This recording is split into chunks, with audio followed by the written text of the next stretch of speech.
నీకు తెలియదా వాళ్ళకున్న ఇమ్యూనిటీ ఆర్టికల్ 124(4) ఎవడైనా ఇప్పటిదాకా ఏ ప్రధానమంత్రి అయినా ఇంపీచ్ చేయగలిగారా?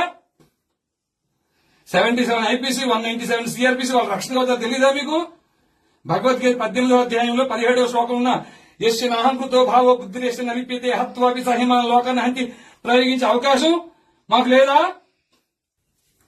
ఏమీ తెలియదండి. అయ్యా, పండితులు వ్యాసం వేసుకుని తెలియని నటవిట శూద్రుల వనితలు స్వవచమౌటకుపదిశించి సంతసిల్లి స్వరలయంబులెరుంగకని శిలత్ములై సుభక్తులకు సమానమని దుడుకుగలన్న అన్నీ దొరకుడుకు బ్రోచురా. స్వరం తెలియదు. స్వరం తెలుసా? లయ తెలుసా? ఇక్ష్వాకు వంశీయులు ఏ గోత్రాలు ఉన్నారో తెలియదు. క్షాత్రం కలిగిన వారు మీ పరిధిలో ఎంతమంది ఉన్నారో తెలియదు. వైశ్య పరంపర 44వ శ్లోకంలో చెప్పిన వైశ్యులు కృషి గోరక్ష వాణిజ్యం మీ ఆలయ పరిధిలో ఎంతమంది ఉన్నారో తెలియదు. అన్య మత ప్రార్థనా మందిరాల్లో బోధిస్తున్నారు ఈ దేశాన్ని ఎలా దోచుకోవాలని. తెలిసిందల్లా ఒకటే, బలుపు అంతా ఒకటే, బలుపు అహంకారం ఒకటే.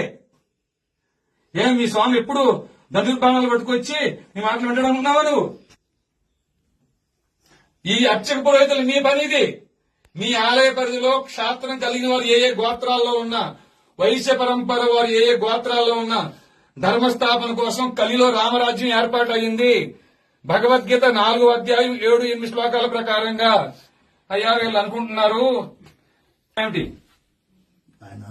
నా వల్ల ఎక్కలేదు నాన్న, నేను ఎగ్జామ్ లో ఫెయిల్ అయినాను, పనికిరాను అన్నావు కదా.